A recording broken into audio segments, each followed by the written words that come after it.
get their pen out, they could, uh, highlight a couple of things, and as a result of it, it's possible to be able to understand something more. Because Okay. one I'll do thing that. you would say, we all could see examples in the world where people are under a dead man statute, basically. Hmm. Um, um, a dead man statute comes along to describe what democracy is, because democracy itself is a system, you know, and there's a public and a private, that always has been. And in the public, you've got a democracy today, which you've got various ways that someone is selected to be to lead us. Okay, Okay. and and if a party is someone who selects that individual, how did you and I do that? You see, there's issues, but also too where the electoral college is, because something wasn't popular or was popular, but it had to fit with the electoral vote, and that was the biggest one that counted. Um, and where a lot of manipulation is, where you can see it, um, and then can any of these claims ever have been heard, which they're claims which can't be heard, where in a system which is just going to do a pocket judgment called a pocket judgment, meaning you're taking the right away of anyone, and you've taken the nature of the cause of action away, and there's no right to, because under the Sixth Amendment you have your right exists right there to protect the security interests of everybody past the point where something was made from an issue which you have a counterclaim about because something occurred in the way you were dealt with, and now you have a claim about that.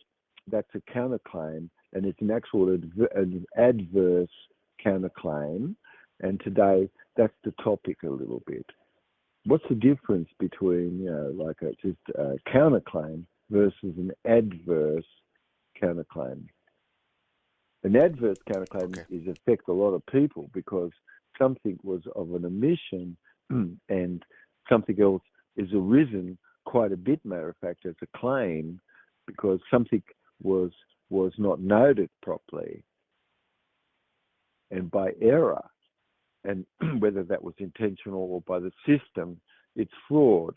And it's called you having a piece of paper that right with the way that you've done something presupposes, of course, that you do have a adverse counterclaim.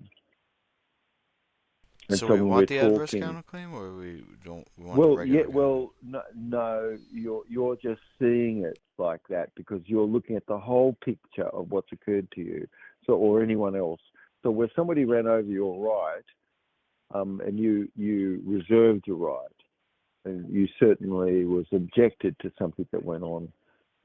Could someone say that you allowed a separation of things to have some confessed judgment having occurred in someone's mind that you talked with, and they never gave you any consideration? No, it's perfect and normal that people would give you consideration. And and on the point being that somebody didn't give you consideration because you do have a remedy under the government to the maximal moment of all being that you can protect yourself, you have the use of and have the right to. And so somebody came along and said, no, you can't or couldn't, and they did that because there was something as a code which you didn't know about. Okay, so well, what's transparent about all of this?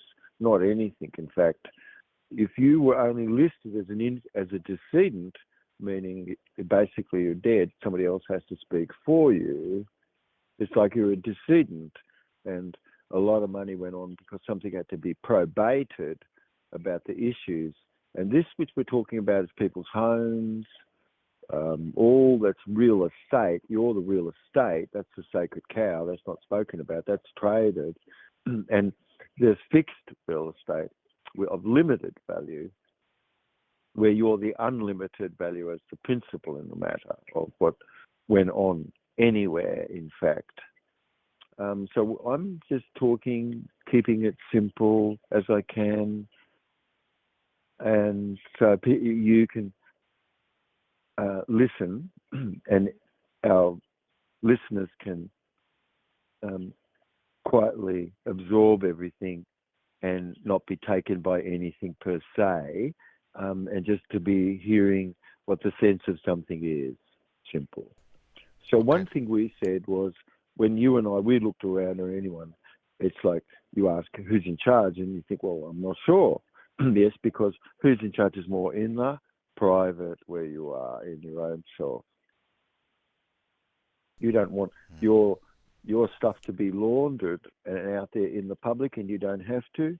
Where you have a private remedy that exists, and so things which exist is in the private.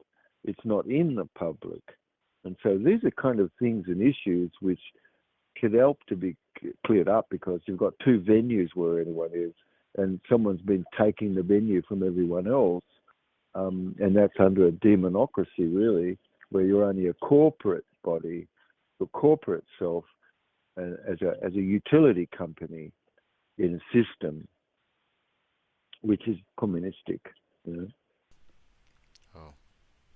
under a dead man statute. And so all the issues, doesn't matter what it is, bonds were created. Your bond with us, we're our bonds together. And commercially, something was written as a note that relates to these bonds, and these bonds are, and the notes and all these things is, you're the one who can pay forward. You're the one who has that paid. You're the principal of the matter.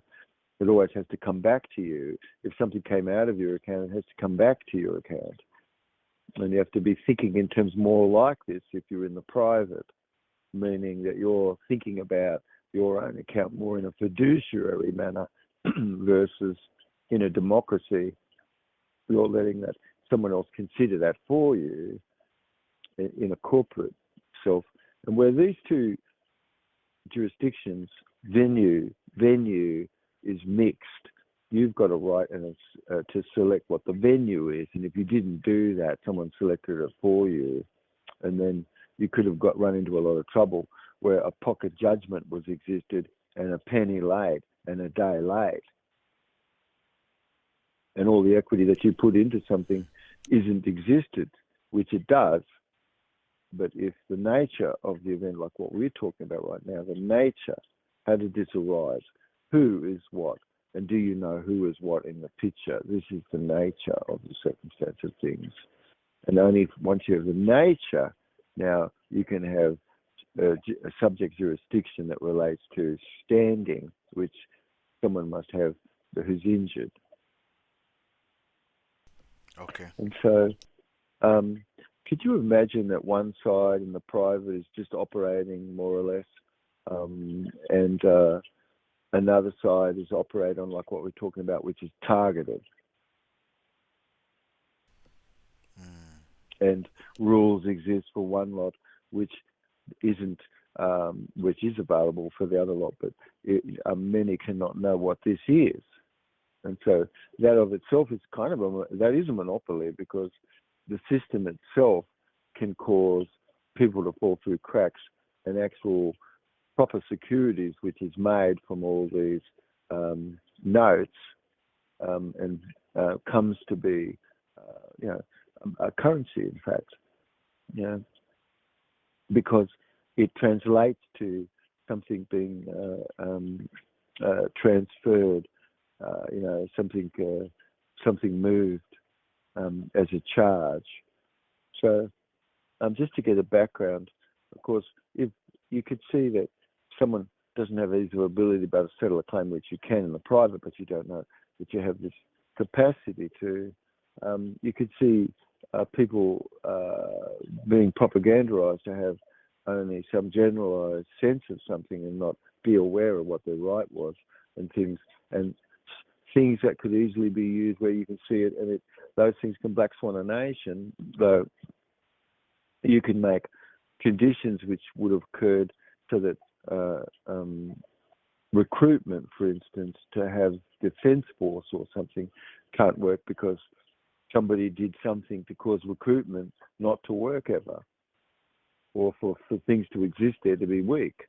And so this is the asymmetric type of warfare which really has been going on. It's pennies on the dollar, and it's not boots on the ground. It's actually like a warfare going on where departments and agency and things and such like this can be all having been activated. And that's not anything you and I set up because we are supposed to have liberty of being equal to each other, but where a job is offered to someone, it was open to them, but it wasn't open to everybody. It's like, that's not right. You see, our system doesn't work in common sense or common law this way. So what we just said, imagine lots of things went on, and all it was a pocket receipt. Yes? As far as a condition is concerned. And someone's life got taken over because of it. They could have been separated from their family, decisions made about their life, false sorts of things can have gone on. But what could somebody do by just having a page which has everything on it, and it's just one page? And in that one page, an idea exists that bonds went on, which is a saleable something from an emission that you could see it does exist, and everything that was sold about all the bonds that happened, that were paying people behind the scene, got on sold to those, and there was no real proper security behind it because it could be questioned that a dead man made a decision for you when you're not dead. You're not actually a actual decedent, but you're being treated as a decedent, you see? So with things that goes on like that, could you imagine the errors of omission and people's lands all being taken away? And I would say, wouldn't that be the biggest enemy coming up ever more? People being able to hold on to their land and having the ability to be able to understand what is evidentially flawed, which we're talking about. We're talking about something that's occurred, where it's evidentiary. You weren't given a proper procedure, and so under the Sixth Amendment, you've got protections, and everybody does for securities in government.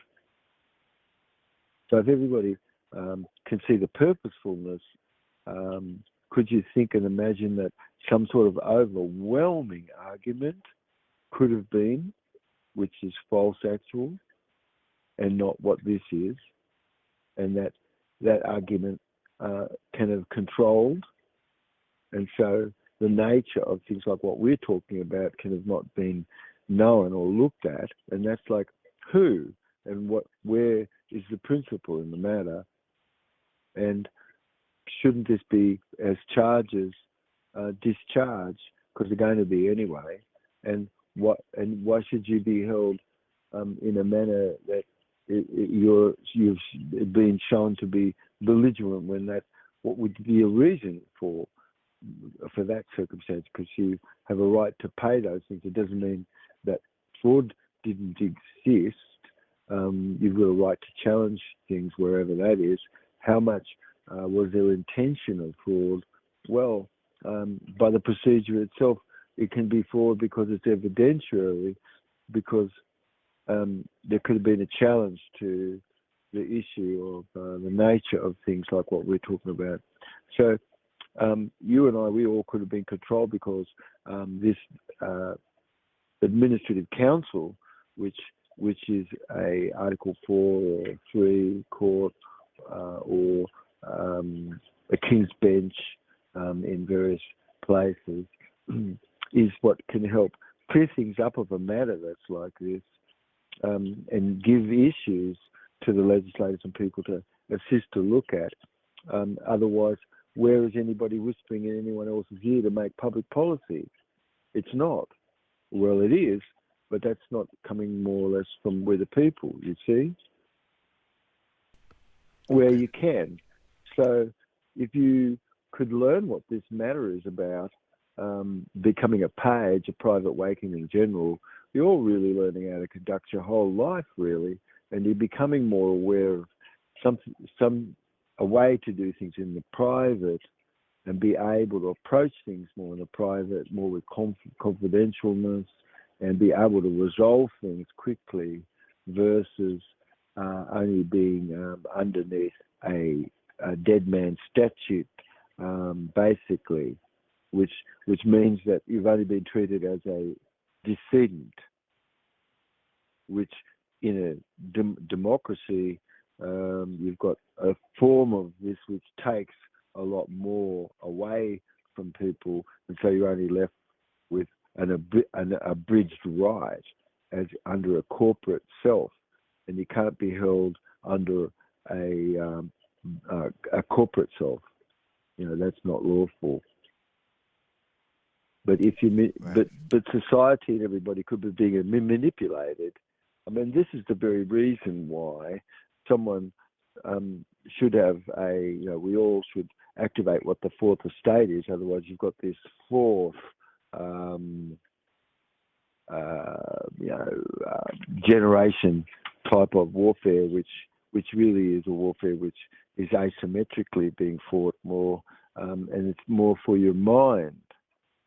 And so one hasn't, or one can, by listening to what this is about, you're becoming more aware that you actually really can be doing something about things, And so, what have we said so far? On your page, it would be, of course, that, what you're doing really is interrogatory, because you're privately, you've got an interrogatory notice. That's what it's called, an interrogatory notice, because it's connections between people, simple, in-house. And in-house, that's private. And what you do is confidential, it's private. And you have a right to do things in a matter like this, not in the public, because you're not a corporate being. And what's the process that you're doing? It's really an acceptance upon the consideration of proof of a claim having existed. How sweet and nice is this? You see, you're not arguing anything, not a single thing, in fact. And why should you have to argue something which doesn't have to be argued? And this is what's beautiful about what this is. You're only focusing on the structure of something that occurred, and if it didn't happen in a proper structure, it doesn't matter what the content of that is inside that. You could fit anything into that. Today, people will be wanting to save their real estate and things, and they want to know how they can. And so that's very important, that you could know how to write a letter wherever anything is, one letter, and you can help clear the whole matter up, which you have a right to do, you see. So, and this is in the private. It's not something you're going to learn in the public. It's not something that is in the public. It's something which somebody who's more knowledgeable of what's in the private, more they could be more assistant with where something is. But basically what we've said is you have an adverse counterclaim that arose. Why? Because the way that something went about was a procedure, and that procedure took away some natural right of yours, and that you have a counterclaim about, and that because it's to do with your money, and it's to do with everybody else also being affected by all the bonds that went on, which have to be redeemed. You want to redeem all the currency of the monies that was spent wrongfully with that. And that can come back into your account if you write this way. So you're writing it as an adverse counterclaim. And you have just said it's an acceptance, perfect, that you will set charges off on consideration of proof of claim. How beautiful. Because you can do this, you see, in the private. But you cannot do this in the public. Yeah, that's right. Because you're going to get run into by someone using some code on you, and you're only looked upon under a dead man statute, and someone's taking things away from you. So if those are things which have been going on for you, it's evidentiary. You see, the fraud is evidentiary, and there's a reason why, which we can talk about. But so it's an adverse claim, and that's what you've just said. And this has to go directly to the agent. You see this, and who's that? Okay. Well, that's somebody who probated or was directly involved in probating your property, meaning taking your property away and giving it to someone else. And so who did that? Because what authority did they have? You see, because this is the issue.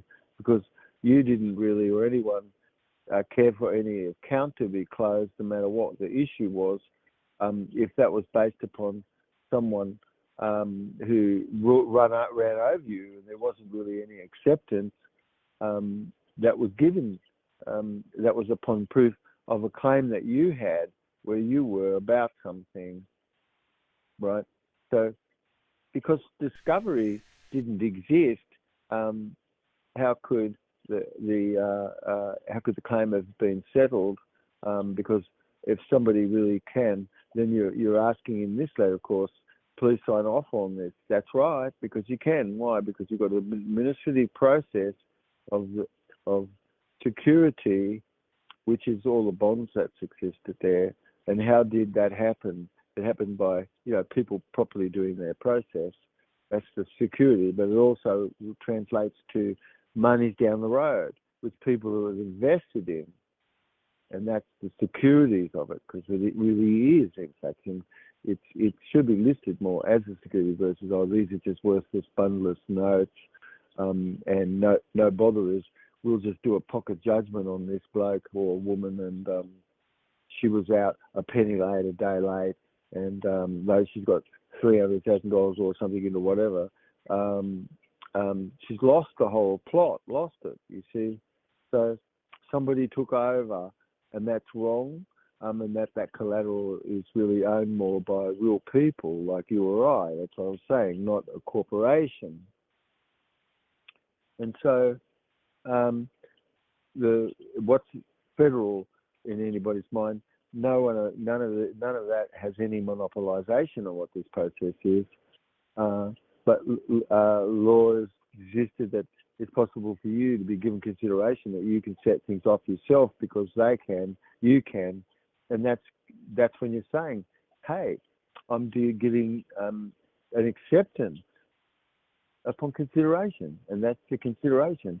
And what's the consideration? You can pay the tax on the ill gain or whatever, but you can insure people. You've just said that, and so now is there any issue there? No, there isn't.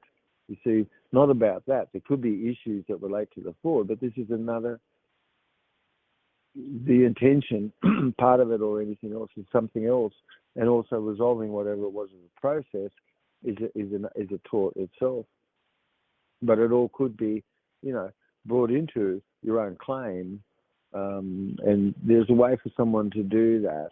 And so if they could pay attention to this work, it's possible for them to learn more how you can do this.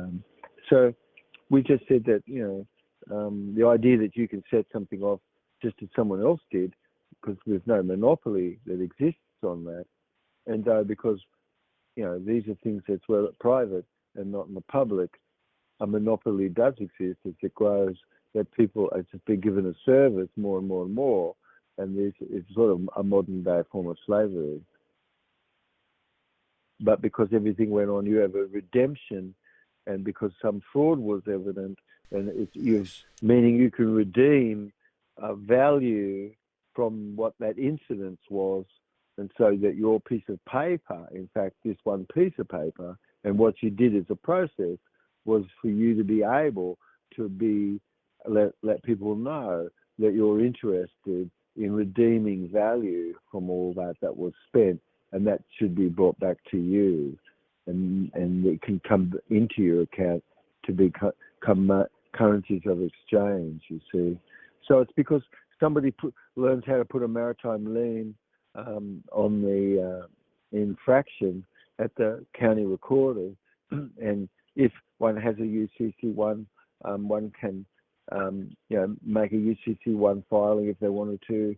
But you basic that you've got a maritime lien, and you went down to the county recorders and you did that, and that's prepared, and you know, you you eventually file this, you know, with the county clerk recorders, you see.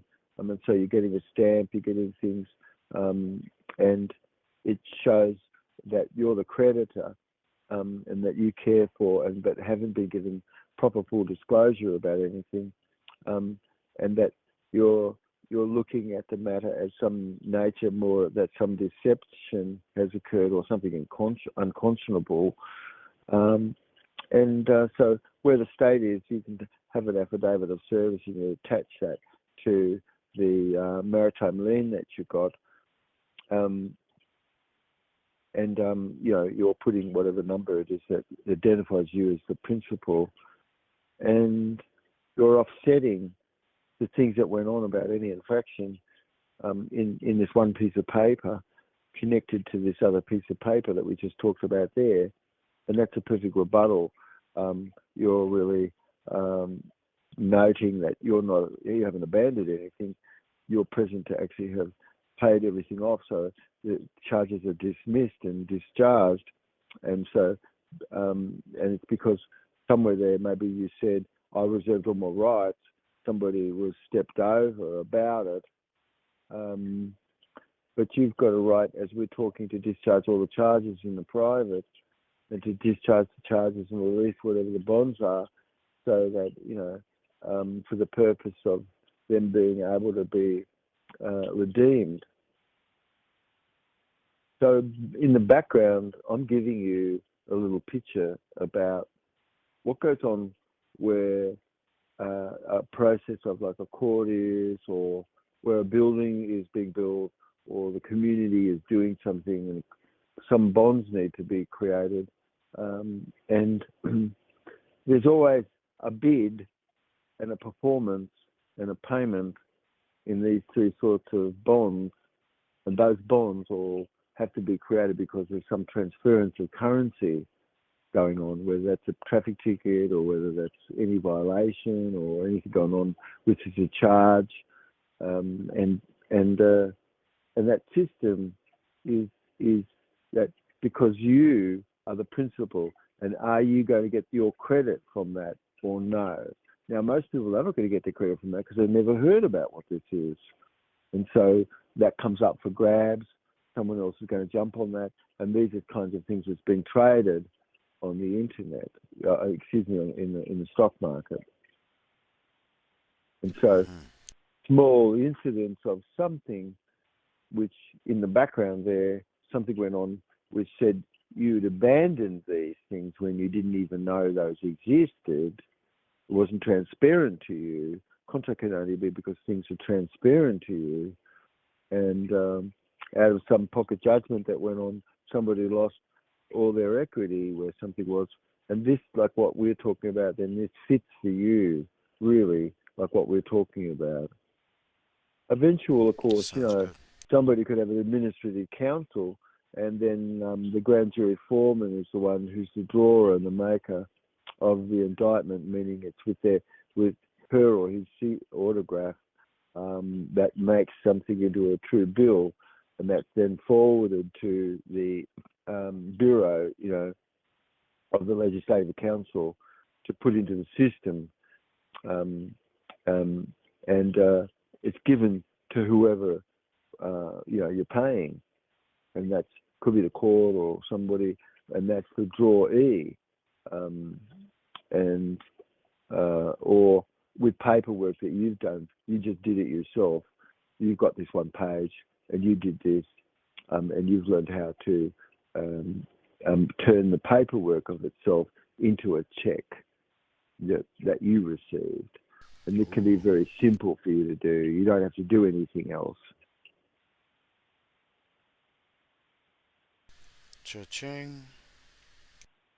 So you could just get a copy of whatever that is, and you can turn that into a check, you see. So this one page just has a few small things like what we've just talked about, that's all.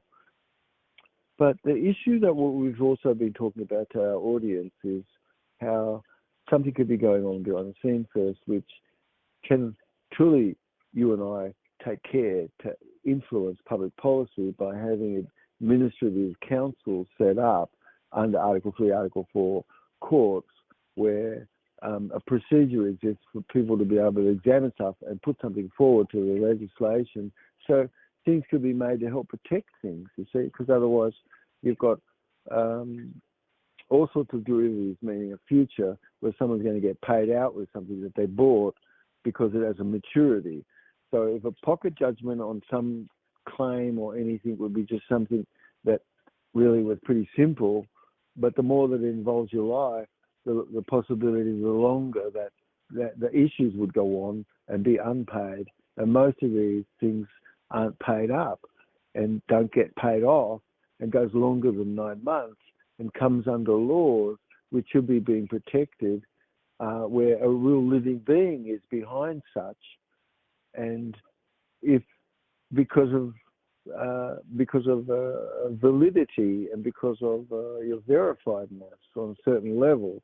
And so under Article 1 or Article 2 courts, which is two courts are mixtures of commercial sorts of code stuff with common but colouring of vice admiralty, and one doesn't have a right more or less where that is. But if somebody was operating there behind the scene and you didn't know what the subject matter was and this sort of thing, this claim, this process, which what I'm talking about right now, is meant for you. And personally, I say it's meant for a lot of people, honest. It really is. I can imagine. Yes, because the issues of the bonds require Article 8, because a lot of them can go past 9 months, and certain that Article 4 and Article 3 are things which govern lots of these securities, because those notes, they seem worthless. Nobody thinks about it like that, but it's true that that's a contraband. And so you're basically with one page saying, look, there's contraband that's existed, something is being unsold, you're looking at that. Now, if you didn't look at it, what happened? You didn't stand up for that right. And why shouldn't you? The government's given you every capacity to be able to uphold what your right is, and this is your quorum sensing where something is, and if you're not doing that, this is part of this circumstance.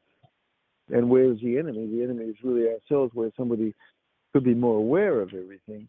But in the meantime, could things be to help protect people where they are? Those are things which, are the issues is about. And the trust that's used to do it all is through the Sister K, which everybody really is only a beneficiary there. And that's what the trust is about. You as a beneficiary to get access to be able to set things off that relate to your public account. And that connects to your private account, which is your Federal Reserve Bank. And so it's that you're an asset holder, on the private side, and exemption is necessary for you to be able to discharge a debt, which you have a right to, and you can control then the accrualness of the accounting, and that you've got credit, and you can apply towards a debit, you see. Otherwise, you've got trust set up that's taken things away from people, like in a democracy, which is like their prison reality trust, for instance, and that all the real estate that's traded, and because no tax is involved where that is, because it's said that it's abandoned, and because you're not a taxpayer, you don't have to pay that tax, but corporates would. They're making a lot of profit of it. But if they've just said it's abandoned, you don't have to pay tax. So it appears as if it's non-taxable. And so that's the issue. When you're settling something, you're saying to anybody, look, I'm going to pay the tax for you. And that's given value. You're given value, you see. So you're giving value for consideration upon proof of claim. And that's what you're doing very nicely. It's a counterclaim, and where something goes on, there's some 30 days which has to be sort of resolved where that is. It's sort of a presentment, and where the notes have to be looked at, and it's more where something was where a secret maritime was going on behind the scene. You didn't know that. Well, one needs to get a maritime lien and have this counterclaim and address it up, so that the facts can be addressed, like what we're talking about. And you did it just with one page because you're understanding what the meaning of this is. You could look at any issue and you can see what's evidentiary fraud. What does that mean? It means that something already is present. Other things about it is to be proven, but it means that it's more probable, more likely that something does exist. And so where you've got judgments that's made more, in a decedent manner, lots of challenges could be to that for sure. But somebody could have, they could learn how to have a hold harmless indemnity insurance bond and this sort of thing, and they could use skill to learn how to come into the private more themselves. But ultimately, you're the owner of a perfected certificate of title, and because of it, you're the donor no matter what. It comes to paying the tax, it's only you the one who could pay that. And so, and as you should, because that's helpful where people are in helping resolve something, because where an omission of facts was, where misrepresentations were, like what we're talking about, where you weren't given consideration, you weren't given any service properly. You could have said, I've got a private postal, and everything that came in was a fraud because it didn't fit to be with that, you see? So these are issues which you've got, which is to do with omissions, you see? And if it's misleading where it was, you've got some obtained financial gain, like what we're talking about. Now you've got an adverse counterclaim, which is what we're saying. It affects a lot of people. They all bought into these bonds. They're supposed to be secure, not like suddenly, sorry, we've got to reverse it, we've got to redeem it, because it comes to be something which is not changeable, where something is apparent and changeable, it's got a lower value until it's more secure. But a lot of issues which people have, they're saying something secure about the whole thing when it really is not. And this is a serious violation. It must be brought up because it makes a claim which is adverse, because it affects a lot of people downstream. Something was made, like contraband is ill-got and passed on, and how do you correct that afterwards? It's like really incredible. You see, you must quickly fix something up like that so it's null and void, and actually be given back your property and be in the fullness of itself. And this, which is a scheme out there, otherwise somebody really didn't have proper integrity, where any judicial process was, you could really see that fraud can be just being subverting with the people. And somebody going to say that's not so? Yes, it is. It's a constituted fraud. It is about contraband. So now, where you look at issues like that, which is the issue, you're looking at things to be the nature of things, not cause and effect at all. You're dealing with the nature of things. And do you and I, we have a right to do this? Absolutely. This is the problem, that you haven't. You see, and that's fraud because you didn't, because under the Sixth Amendment, you have a right to be able to protect yourself. And so it doesn't establish, like what we were saying, where some deliberate knowing was, or any concealment. Somebody is an agent, where fraud is evidentiary as under a statute, like a dead man process. You're putting bills of exchange forward, meaning, bills that could go from one department to another, or you can do more personal notes and things. But somebody can give notice, of course, that they first are private national. And you can put this up the top of your page. And it could have been not noted before, and you're saying, please note this now. And it's something which I thought I was getting a benefit before, but I didn't. I'm giving you fair warning. And you're correcting stuff, that you're a private national. Okay. And did you give? You didn't. You didn't give permission for what went on, and you care to settle what the assets are that you have, which is in the private, not a public affair. It was for you, as you are. Could somebody say that you're not accused as being the actual secured party, which you are? You see, you can't be just a corporate person held to something and be okay about someone saying you have to wear your nose to the left for the rest of your life. So you've got a rightful, acquired, perfected title, and you're the owner, and you don't have to have that in your hand. Somebody would have to have a claim to say that you're not. You'd have to see that. Otherwise, to have said what this is done deal. You've got adverse property position, Nice. like what we're talking about, which is to do with the issue itself, and that must be resolved. And it's an adverse counterclaim, like we said, one piece of paper, and you clear all things up for your own self. And it's a notice you're giving of that adverse claim, which is your counterclaim. And so, how simple is it? It's so incredible, please. It's like, if you haven't thought about things like this, it's like, how does money mechanics work at the courthouse? You must understand that, like what I'm sharing with you. You're the principal of the matter. And there's only, on the private side, credit which you have, or debt, and it's what your choice was, or what somebody else did to you. If they took your right away to call you a decedent, and they're just dealing with it under a dead man statute, but a lot of the things, like we said, couldn't have proper validation to satisfy being a security. And so this is the problem which has come up a lot. It's huge. It means that you've got a lot of investedness and currency, which really doesn't have any soundness behind it.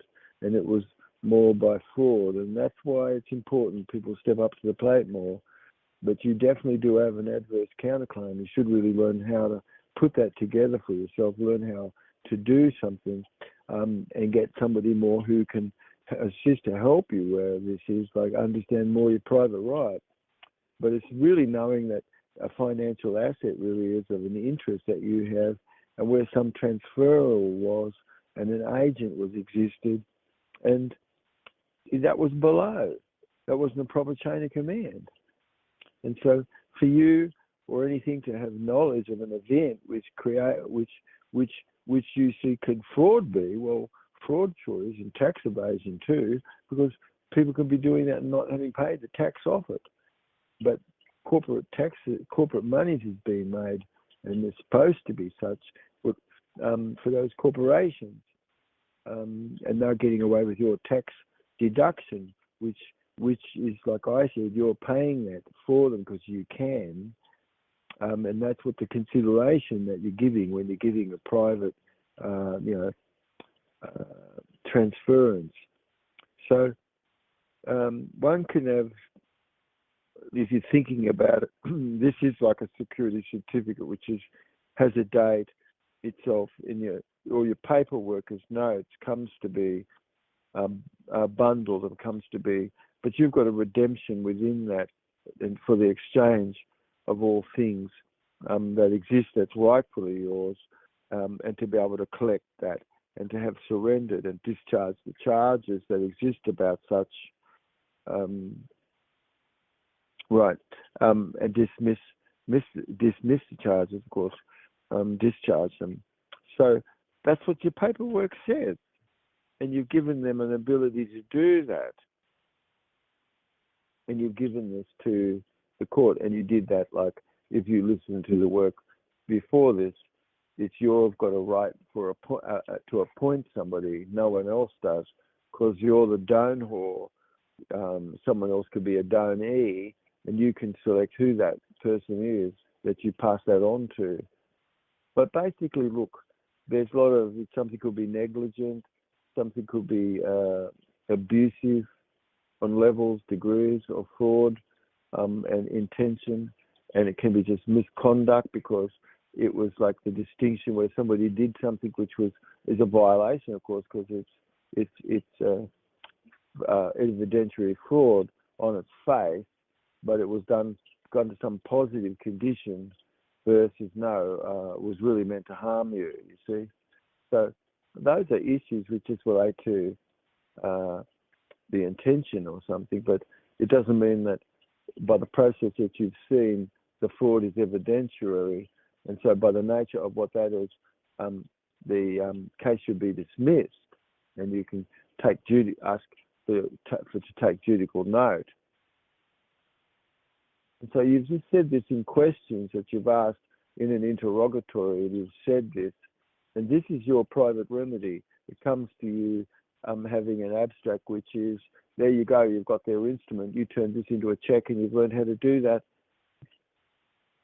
And so basically, in a nutshell, it was said that somewhere there, some abandonment was, some writ came in and butted up against what rights that you had, and somebody moved to have terminated what your rights were, and they or whoever did that would have had to prove how that abandonment took place and how the burden that wasn't met under some dead man statute, and how did that end up as some security.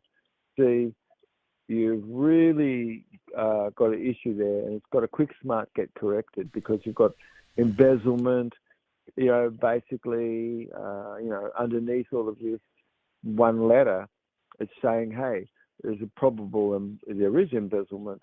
It's deliberate. It could be an act of omission, you see, and that's truly disastrous, honest.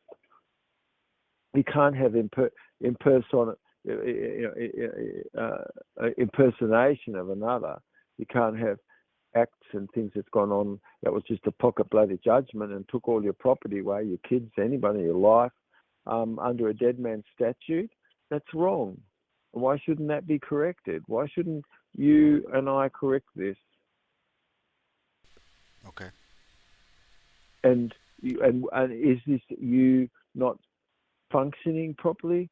It sure is you functioning properly. Personally, if you're not doing this, you're not functioning proper. Yeah. But the principle really of the matter is, like we're talking about here, is you're the donor, you're the one who can actually give an agent the ability to be able to set the tax off. No one else can do that, so that must show you who's in charge where that is. Could someone have just taken over your will? Well, that's not right. It's really the act of the donation which is shown. If you look and read it, you can see the presupposition means that you're gifting that to the state. So if you're gifting it, who does that mean? What does that mean? It means you're the principal, you see. So these things which is in the private could have never been said to you, and everybody just looks at documents and thinks, well, these are accounting terms. How do I fit where that is, you see? So that's something which somebody comes to learn.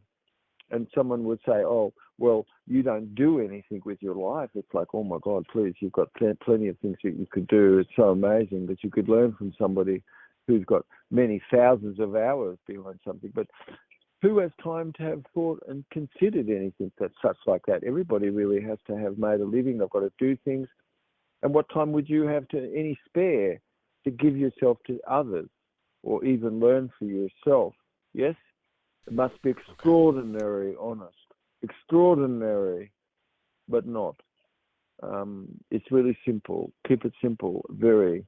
Don't get bogged down where term is whatsoever. Because I said in this tape that you're not an abnegator. Of course you're not. You're an alms giver. You're giving alms more. And so you're coming forward, and this is the golden age more, where you have more unlimited conditioning for your own self. And this is positive inducted currency. And not a monopoly exists about it. It's just that shouldn't you and I and everybody form the administrative council and actually assist with government like you should? So people could then have their claims heard more under Article 3 or Article 4 court like you're supposed to? Of course. And you're really assisting. You've got a right for appointment. You could use Form 56 like we talked about, and you're giving someone the power, you see, because you're the trustor and you're giving them the ability to be the trustor through you as the donee. And so, and then you're giving them your insurance number if you're listening from Australia or England and other places, or your social number and things, or your EIN. So fraud really is really on the side where what's ongoing, like in this picture, like we're talking about, really are all the bonds that was on-sold as goods, which really wasn't lawfully got. And you're looking at that picture. Why shouldn't you? That's what I'm asking people to do. And because you didn't, that's wrong. You're just letting something go on, and you've got a right to be able to settle something. And it's just costing the Treasury, costing the corps, costing all of us a massive fortune because you're not doing your job properly. But it is a fact that people can have not been told anything that's in the public. It doesn't appear, which is what's in private. But it behooves you to quick smart to learn more what your private remedy is. But shouldn't it all be helped to be cleared up? That's the question, you see? Yes? Yes, sir. I think it's really important that we would look at things more like this. And I think that, in a couple of things I could be thinking of, just like what could we think of to wrap things up. But you've basically got, if you took some notes, you've got a few things that you can say, and that's all you need to have said. And you can have written something from this. You don't have to cite anything, except you could say under the law, because what you've just said is what adds up. And how did you put it? Did you put it from your private self? Are you learning how to put things from your private self and not your public self? And so we, the people, it really is Article 3, Article 4 courts. Some things have to have a much higher sort of, under a statute, for instance, under the Uniform Commercial Code, which is like Article 6 and things, and Article 8 even, because you've got things which can no longer be negotiable instruments. It could be negotiated. If it's negotiable, it could be changed. Well, how can that be a security eventual? Because, it could change. There's no security within that. Look, this is the big thing going on right now, which must be corrected, that if you're listening, it's very important. You've got a remedy which you must use, very important, very effective in the implementation to help all of us, we the people, really get things back, which is your check and balance. And where the authority really is like where the nature of the event is, above the cause and effect, a cause of action. And it's the nature of things which you glossed over and not considering, and that's the reason why you're not having success where you are in the court where you could, and even in life itself. And so between all the three branches of government, we are supposed to have separation of powers. But what happens where you've got double oath takers there and they're running between all these departments? You see, there's no separation of power. You have things that's like this. These are very deep issues which should be addressed, with an administrative council, which it should be. Now, if it's not addressed with an administrative council, it's a mess. It's war. It's war on you because your whole infrastructure is being attacked by someone else outside. They're all being all paid up to look at you and collapse your infrastructure. And can somebody say this is not what people have been taught here, to go somewhere else and collapse someone else's infrastructure? And so everybody's taught the same thing. Look, this is ridiculous. It's wrong. And all of it in the public, like what we're talking about, is under a dead man statute, which doesn't work. It doesn't figure. It's like you can't take a natural right away and think that this is going to be secure. It's worse. It's useless. It's wrong. That's the reason why everybody must have proper liberty. And you've got to care for people wherever anybody is. You can't be saying, you don't love the person. Jesus, you might not care for the behaviour, mate, but you've still to be loving and caring about who's there. And there's a way to go about things in proper litigatedness to advance your own interest rather than testifying against your own interest, and then you being just trundled as an infant decedent in a case where the nature is not disclosed, and that's the violation of the Sixth Amendment, which protects the securities and everything. But it's rife that it's not, and I can see in all the cases going on in the public at the moment, it's truly disastrous for those people because where an irrevocable trust exists, it's not possible for something domestic like that for you to be put underneath a dead man's statute.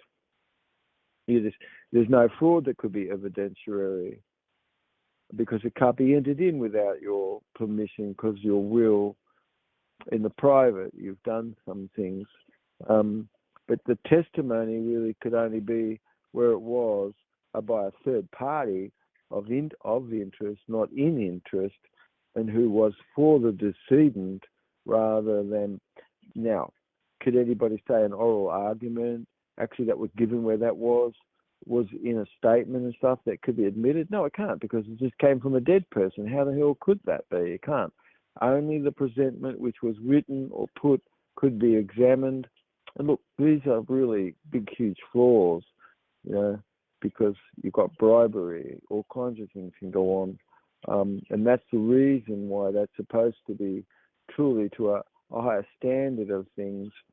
And it's supposed to be not under an Article 1 or Article 2 sorts of courts, which are just civil courts. They're all about corporations instead. And that cannot be over the top of securities, which eventually becomes a negotiable, which is a negotiable, which eventually become a security.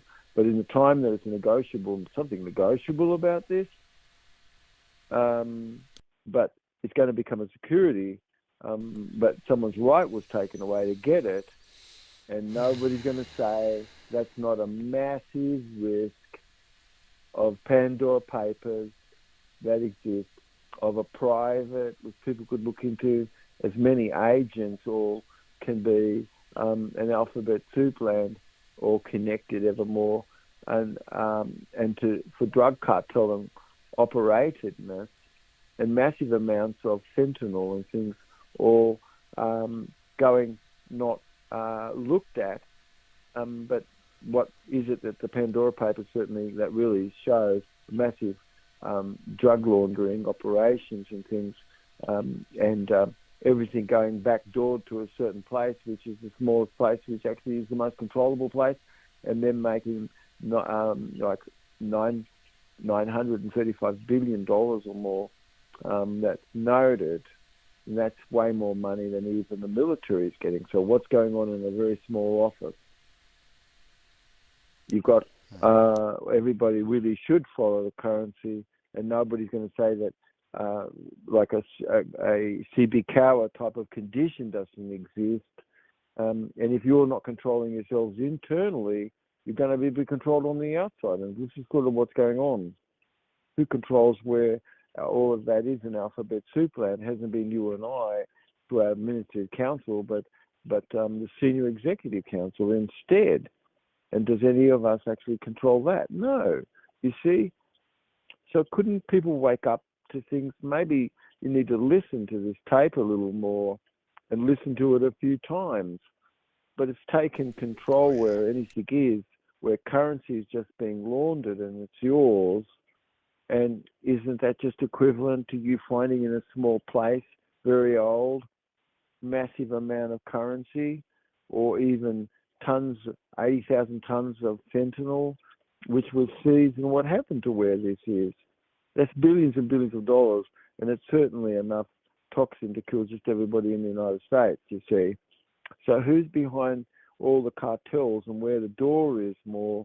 And it's just not quite right. How can it be right where it's such a monopolization that exists, which you could see, because someone has an advantage on the system which you haven't thought of to use yourself, once you know how to do it yourself, it's like, oh, I see. So I will let it be after that. It's like, I mean, you're really, there's a controversy which anybody could say that if you're listening, you've had something that related to litigation and it led to your demise. I would certainly say that it was because there was some hearsay rule which was apparent to be admitted, but can't be because it was coming from some infant decedent role, but how it doesn't have any proper securities with it, where issues that relate to the nature of things where you have a right, where it was really infringed upon. Most of these things can go on longer than what they should, and so the maturity comes to mature more as what those bonds were in these issues. If they were only that all maturity, it was all done, and everything. 9 months passed by, it was all done. But these things all can often drag on way longer. They definitely do. They should be controlled more by proper levels of verifiedness, and that's what our show today very much has been about. I think if I wrap it up, just for saying something small, I mean, to protect the conditions, we first talked about an infant decedent estate, which hasn't been corrected, because you could correct this, because you could be the authenticated, perfected certificate of title holder and owner. You can say you're the owner right now because you are, because who else could say that they have that position? They don't. And so you're protecting the estate, and we've been talking about what goes on where something was under a dead man's statute. You've got some infant decedent who's not capable and incapable of testifying, and then some confessed judgment that came from that. It's like, okay, a confessed judgment came from the dead. I mean, that doesn't make sense. You see, this is the reason why you have a counterclaim on it all. And you put it in the paperwork like we've talked about. It's really against the officers and things where some expression was of the trust, and it really against a proper decree like it should. And so it can be rendered correct. It should be in your favour versus the adversity toward your own self as a witness party. And under the nature really is the key. If you listen to this is the key. And we've been talking about not putting things under a dead man's statute where you are, not accepting necessarily that because of the issue, because afterwards, what's the incompetency that's an issue of a dead man statute as an infant decedent, having offered some points of view that came from you, and some confessed judgment comes to be because of it. You see, this is what's going on, and this really is degrees of fascism outright, where it is. And you don't think that that's what's moving along ever more with all these regulations and stuff? Yes, it is. And when you get your rights taken away, do they ever get put back? No. You have to sue to get those rights back. Whoa. And why should that not be corrected? The process itself is fraudulent, like what we're talking about. Many aspects of it, because it's in the private, but a remedy exists. It's not in the public. There's a lot of things that really should be looked at. And if somebody could say, well, it's true that there's no proper monopoly, but basically it exists as a monopoly because somebody gets a big head start on the whole thing and you've got a way to do that. You learn about it, but somebody is far greater and they've done that more. And this is what the system in City Cowicon basically really is overall. You've got a private and a public self, and most people that are in the public are only being looked upon as corporates, just, an account. Right. You see? Yeah, in a matter. Yeah, okay. So anyway, you're giving a notice of an interrogatory. It's really a private acceptance upon the proof of claim, and it's always put confidential for consideration to discharge the charges of the bonds and redeem all of that through this private process that's offered you, and you say it like that. And it's really very important. Why? Well, because it engages all the people of the state where you are, and where you're the principal. And under the Sixth, Amendment, you've got these protective rights to have a proper process, and it's obvious that you didn't. Well and truly. Why? Well, because it was an omission of the nature of the cause of the action. And could somebody say that? Yes, they can. Most of the time, that's the fact of it. And, so it's not happening like it should under the law. And you've got, how could you know whatever the code was of some jurisdiction that was being used behind the scene when you never asked for that? You see? And so in this one letter, you've got everything put in one letter, smooth and simple. It's just one page. That's all. And inside that, because you've got evidentiary fraud, because you're talking about the nature of things, you have to talk about anything else? No, because this must be cleared up. You've got a counterclaim, like we talked about, an adverse one. You're the principal of the security and the bonds that were sold at the courthouse to deal with your matter. And it was all dealt with, and those bonds were put and listed that you had abandoned them. Now, will that make the maximal amount of money for all the people that jumped on it and did it? Yes, it does. Why? Because it's not settled, and it's got lots and lots of fees, all sorts of things that goes on. It doesn't end because the system existed for it to be set off, and it was purposely decided, hey, why should we let that be set off? We'll just mine this person's energy's coming out of their account. And that's what goes on. It must be stopped. That's called user fucking from the account. Right. And so this whole one page is but presupposing that someone must release those bonds, because those bonds have to be for redemption's purpose. And it presupposes that must be so. And so because what you've just done is, with your claim, one piece of paper, you got it all. Why shouldn't you? You've securitized with your claim, you've securitized a negotiable instrument that you've written up and drawn up, which is this one page. It presupposes, in fact, that all the rights where would existed there is reversed back to where you are as the claimant. And because in a circumstance where a lot of this is there was no harm, injury, cost, or damage that was done, and no claimant out there, and yet for a pocket judgment, you could have lost your estate, your life, when you are the real estate. So no crime really is under common. If no crime was under common law procedure, how could it be under civic that you would accept it? No, you can't, because you could suddenly say, well, okay, I just realised this. Sorry. I'm reserving all my rights, and I'm warning you now, okay? I thought I'd get a benefit in the past, but I see I didn't get any benefit. So now I'm letting you know I'm reserving all my rights.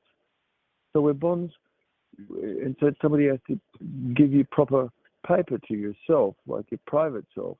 Otherwise, that's fraud. You've got so much protection, which you should.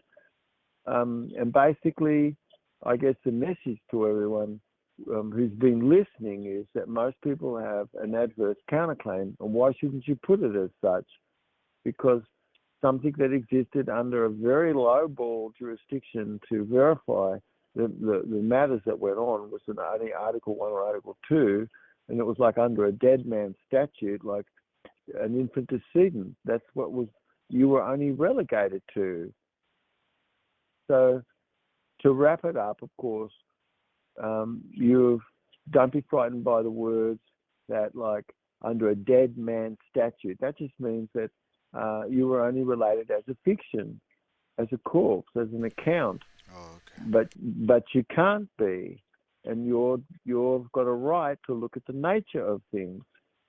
And so, because words don't let it frighten you, securitization, what does the hell does that mean? It means that You're just making what's gone on into monies for your own self, and you want to make sure that you get paid for it, because why shouldn't you? This is really a bothersome error, and you're creating the currency for your own self to get paid back, and it comes back into your bank account to become real monies of exchange. And so it's all this is regulated, and then you can just put in brackets like Article 7, for instance, of the UCC.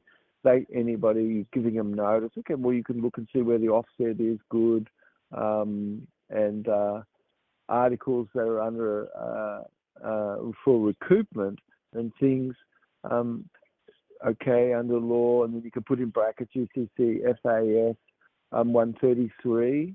That's in brackets, okay. Just put in brackets because that's the law. But you didn't have to say that if you don't want to. You just say, hey, please, this offset really relates to articles that's put before you here that's for recoupment. And it's you do an equitable action in common law, okay?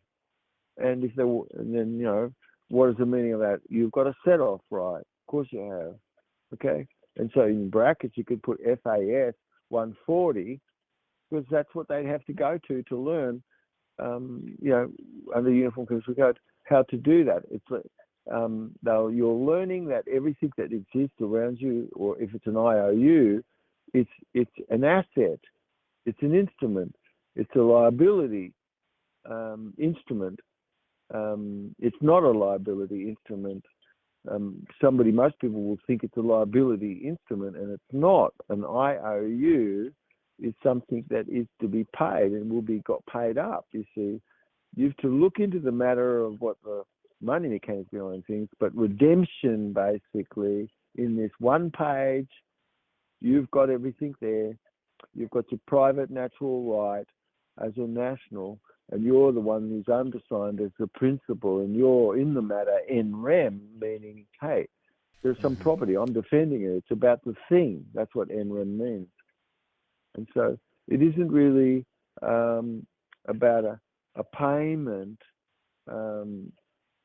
except that it's a transaction which is accepted, and something colorable that came along that was publicly done to someone, and it wasn't paid off, yet you've got a right to use a private remedy like we're talking about to have cleared everything up, all right? So you're bringing a claim, and it's a real property in interest. You're the principal of the property in interest. So words like this show straight up, I'm sorry, somebody else that's reading it, they're not part of what that is. And why should you not put things that way, like it adds up in a JC Quanta? So if you don't carry it as a payable, and that it is on the books, one didn't think about things like this and so abandon it. Yet it should be wise that you've used this process to write that off and sell whatever the rig and gain the regained credit that comes to be recoupment under the Uniform Commercial Code, various things like UCC 3305 and UCC 3306. And I'm saying those things very quick. Why? Because some people are frightened by the use of words just so quickly. I said, if you wanted and you were writing a paper, I just gave you the laws, good. Put them in brackets, because, hey, shouldn't it be just that you're just making sense to someone you're talking with? Yes? Okay. And I think that ultimately that's truly where everyone should be. Because what really happens where that securitization is on that negotiable instrument, like what we're talking about, and you haven't signed your rights away, you've reserved all your rights, you're asking for the claimant as a claimant, and if the claimant existed, that was a third party, where there really was no actual harm, injury, cost, or damage, there's no crime going on there, and you don't you have a right to this defence unless you cite you want common law venue. You have a right for venue. This letter says it. It straight up says I have a right for venue to then be considering what the jurisdiction is and how your subject matter is and the way you're looking at things.